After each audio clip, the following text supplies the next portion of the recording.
Good evening, Lisa. Good evening, Andrew. How are you? I'm alright. Alright, Yeah. good. Tonight we have been mostly watching Z Cars. Not Z Cars, Z Cars. And we watched episode 2 on the disc, on the first disc, which is Takes All Sorts, from the 2nd of October 1972. Yeah.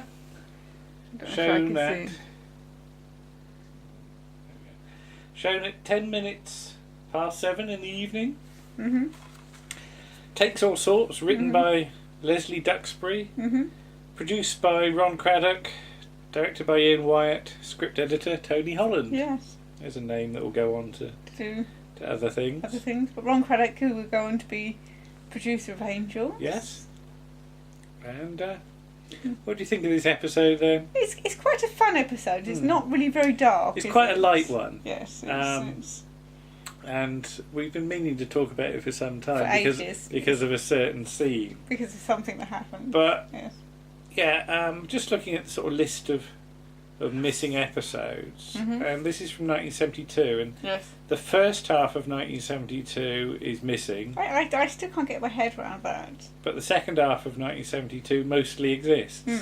It's quite weird. There's a big, but look how far that band of red goes back. Oh, I know, a long way. Like years, back to way. 1970. So, the show's been sort of changing format a bit. It's done some two-part stories. Yes.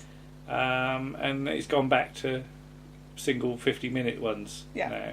Because it's weird, because it does single stories, then it does two-parters, and it does single stories again. Yes. It's quite weird. But yeah, it takes all sorts. Nice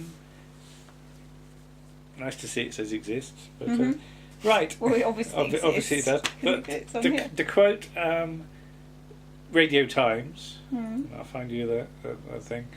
The new inspector arrives, Ralph Edward Pratt, spruce as a pocket-hankie and dripping self-confidence. I don't know who wrote that, but no. But that's not quoted anywhere in the show, is it? No. But yes, Inspector Pratt is very keen about his appearance, isn't he? He is. He's always brushing his uniform. Brushing his uniform down with his clothes-brush. Yeah, because this is Graham Armitage playing him. Checking his door of his police car to make sure it's locked. But he's not his police car, his car. His car. But this episode also stars Nicholas Smith. Yes. The wonderful Nicholas Smith. And it's a bit of a contrast between their two characters, isn't it? The idea there are two ways to be a policeman. Yes. And one is to do everything by the book. Yes. And one is to be a bit more relaxed about it. Yes, and to sort of follow your instincts. Yeah. But Nicholas Smith is PC Yates. We've got Ian Cullen as Skinner. Yes. James Ellis as Sergeant Lynch. And Skinner's a PC. Yeah. He's not a detective anymore. He doesn't take a step down because effectively he's on the same level, but he takes a step back. Yeah. And John Slater is Detective Sergeant Stone as well. Oh, I love Why do you Stone. like Stone? I don't know. He's the kind of copper that you'd want on your side if there was a problem. Yeah. You know. But they're saying about how Nicholas Smith is not afraid to kick some backsides. No. Box some ears. Yeah. I don't think they actually say box ears. But yes, Ralph Edward Pratt is a very deliberate choice of name, isn't it? Yes. What was it? They say he's never still. His mother was a kangaroo. Must have been a kangaroo. Yeah. Mr. Pratt. But he's planning a pub raid on the Freemasons Inn in Silver Street. Who's drinking after hours. That's the thing. And Lynch is been up for a promotion board, hasn't he? Yes, for inspector. So he might become an inspector. He does soon. become an inspector because there's an episode called Inspector Lynch. Yes, there is. Yes, that's a bit which hasn't been released on DVD, sadly. Yeah. But he's sort of all in two minds about whether he wants it or not, because in some ways he's sort of between the two, isn't he? Yes, he's sort of he's friend to both. Yeah. He's on the side of the PCs. Yeah. And he's not on the side of the inspector, but he's that might enough be where of he's Inspector. heading. Yeah, Yes, but I think he's not sure about whether he wants it or not. Mm-hmm. He's just sort of worried that it will change him. But we cut to the pub, and who's in the pub? Mrs. McCluskey. Mrs. McCluskey. And Chief Inspector, Superintendent Brownlow from the Bill. All right. They're having a drink. Yes. And Obviously. Philip Jackson. Who's Dylan from Porridge. A Day Out. And the Abbot from... Robin of Sherwood. And Inspector Japp. From Poirot. All right, okay. He's fabulous. Because he's there with his mate, isn't he? Yes. And he's about to get married in the morning, isn't he? Or possibly not. And who's behind the bar? John Dawson, who's Fred Mumford's dad. From Rent-A-Ghost. So you've got a real, again, I like all this, collisions of different actors. People that you know for other things. But, they're drinking way past, I don't know about way past, but they're drinking past time. So they have to get all their... It's about an hour. Names and addresses. Because isn't it's last the 10 orders, minutes drinking up time or something. Your last orders is 10:30. I don't know. 10. I don't stay into the pub till it closes. And they're there at 11:30. And yes, you get 10 minutes drinking up time. But so Mrs. McCluskey and her friend are worried because they're having a bit of a ding-dong, aren't they? Yes. An affair, not a fight. Yes. It's a bit of a knee trembler. Oh, really? Well, you don't see anything. No, that's the implication, isn't it? Yeah. Yes. But, they don't want their name in the papers because her husband... Well, because they're both married. Yeah. And her husband's a bit of a villain. He's a bit of a villain and he wouldn't take it kindly. No. But Philip Jackson and his mate want to get to Eccles, don't they? So he can get married the next day. Yeah. And they miss the last train. Yeah. So they decide to find a vehicle. Yeah, well, we'll deal with that in a second. But I like the thing about Mussolini. Is Stone's going to get a tip-off from somebody. From somebody called Mussolini. So we never see Mussolini, do we? Mussolini, no. But the train's gone. They've got no money for a taxi. They try hitchhiking at first. That doesn't go anywhere. Okay, nobody stops. Then they sort of rattle the door of a car to see if they can sort of have it away with that. But then they see the yellow dumper truck. Of all the vehicles to steal, I mean, I can see why they would steal it, because it's not as secure as a car. But it's the most obvious thing to steal. But Nicholas Smith is sort of on patrol, I guess. Yes. Well, he's out in his car. Yeah, but he heads for the Chinese restaurant. Yes, to get some food. Because he wants some chicken chow mein, apparently, we find out later. The moment he goes in, the dumper truck goes past. I like the timing of that. But it gets reported. Inspector Pratt, meanwhile, is sort of in the area, rattling doors to see that. And then he sees Yates's police car. Yeah. Now they've been trying to call him, so it's like Newtown to Panda 5, Newtown to Panda 5, but there's no. No, because he's got his radio switched off. No reply. Meanwhile, Jean Knight, Mrs. McCluskey, wants to talk to Tom Stone to see if they can come to some sort of arrangement. Yes, about getting her husband put inside. Yes. Now, Inspector Pratt finds Nicholas Smith. I keep mixing the names. No, Nicholas Smith finds Inspector Pratt. Oh, that's right, yeah, because he's in his car on the radio. And he says he was in a reception black spot. Yes. Because he was inside the restaurant. And he might well have actually been, rather than having his radio switched off, he might have been in a black spot, because he's the type of policeman that would know where the black spots where you can get away with it. Where you can get away with not answering your radio. Because he claims he's been sort of helping the owner. A prowler, yes. Suspicious activity. But then the dumper truck goes past Skinner. Yeah. And at this point I thought, this is now turned into Planet of the Spiders Part 2, isn't it? Yes. Because there's the policeman who's there's a silver hovercraft going past at 90 miles an hour and an old croc and an old funny old car. I'm coming in, Sarge. But this dumper truck is brilliant. We see Mrs. McCluskey's house, and she's got a lava lamp going on in the background. 70s. So it is the 70s. Yes. And now we get the low speed chase. Which really is wacky races, isn't it? Because you've got. Yeah, well. You've got the dumper truck, and one of them's in the front, isn't he? He's in the sort of scoopy bit. shovel, whatever you would call it, but I don't know. I'm not very technical when it comes to dumper truck. The bit that the dumper truck uses to dig stuff up. The big basket at the front. Yeah, if it was a bicycle, it would be a basket. I think it's a shovel, isn't it? Yeah, and then you get the two police cars trying to overtake and not being able to because he keeps swerving from side to side.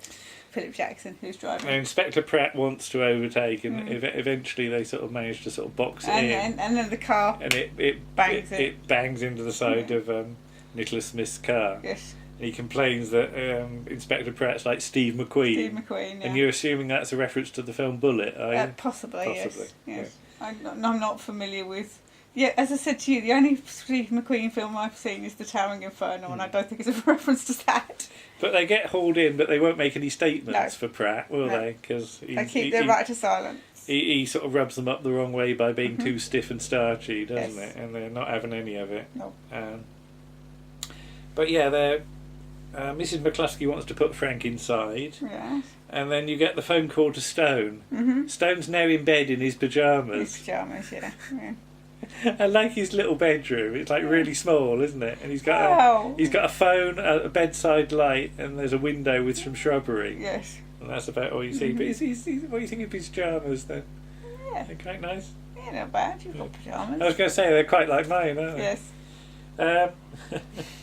So Fred Mumford's dad is worried that he's going to sort of lose his life. Apparently he's been selling a crate of his own whiskey, which doesn't really help. And there's something about Mr. Pratt's label that he's got, because he keeps on fiddling with his piece of paper. And then nothing actually comes of it. Yeah.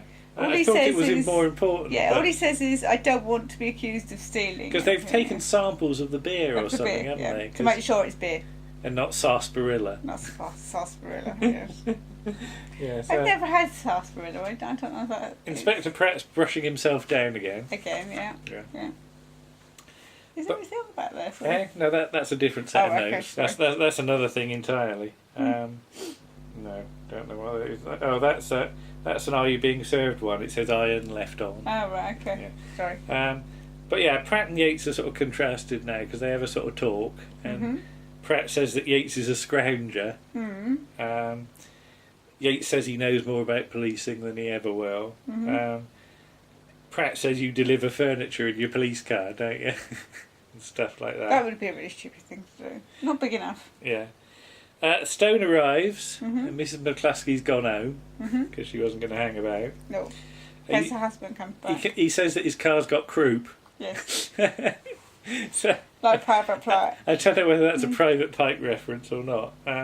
But Stone sort of butters up Pratt, doesn't he? He gets him to lend him Skinner. Yeah, so Skinner will drive him around there. There's still no statement coming from these two.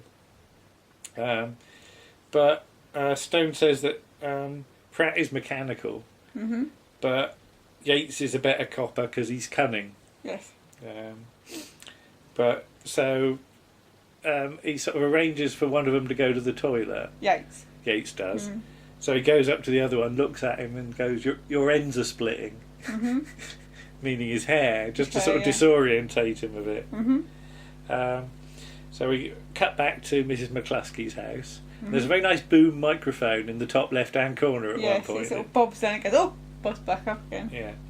And they're sort of starting to do a deal, aren't they? Because there's some stash behind the sideboard. The sideboard. Is it money, we assume? I'm assuming so, yeah, you don't quite see what it is. But yeah, Yates has been a copper for 18 years. And what was it? So Philip Jackson goes off for a pee, doesn't he? Yes. And he's sort of staring at the other one, and he don't like that. No. But having separated them, he manages to get a statement. Yes. Out of him. And then the sort of deal is done with Mrs. McCluskey and Stone, and that's the end of the episode, really. Yeah. You don't see the outcome of it. No.